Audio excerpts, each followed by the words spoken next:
అర్థం చేసుకుంటాడు కానీ దేవుణ్ణి మాత్రం అర్థం చేసుకోలేకపోతున్నాడు. ఎన్ని చేసినా ఎంత ఇచ్చినా మనిషి దేవుణ్ణి అర్థం చేసుకోవడానికి బదులు అపార్థం చేసుకుంటున్నాడు.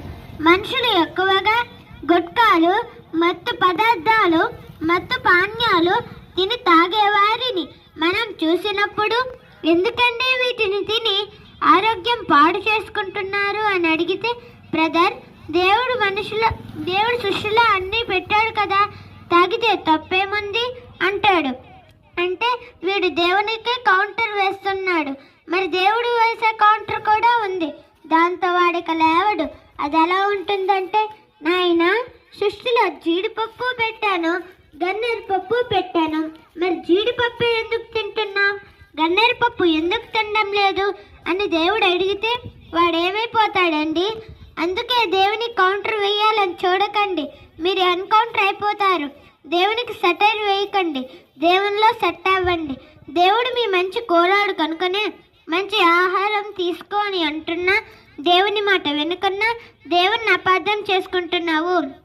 దేవుడు మనల్ని ప్రేమించి ఈ ప్రకృతినిచ్చి మనల్ని తన కోసం బతకమంటే దేవుణ్ణి మరిచి మనుషుల కోసం బతుకుతూ సృష్టికర్తకు బదులుగా సృష్టిని పూజిస్తూ దేవునికి దూరం అవుతున్నారు.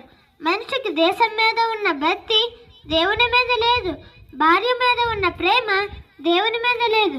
ఎందుకంటే దేవుడు మనకు అర్థం కాలేదు. మరి దేవుడు మనకు అర్థం కావాలంటే మనం ఏం చేయాలో తెలుసా?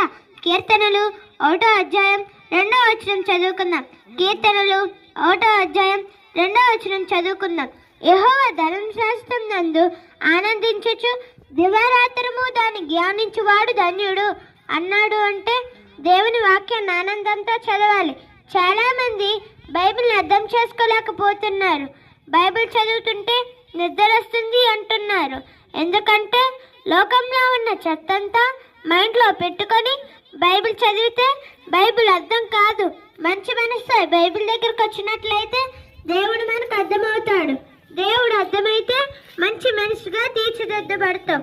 కాబట్టి బైబిల్ని సరైన రీతిలో చదివి సరైన వాక్యాన్ని దేవుణ్ణి అర్థం చేసుకొని మీ జీవితాన్ని సెట్ చేసుకోవాలని కోరుకుంటున్నాను. అందరికీ వందనం.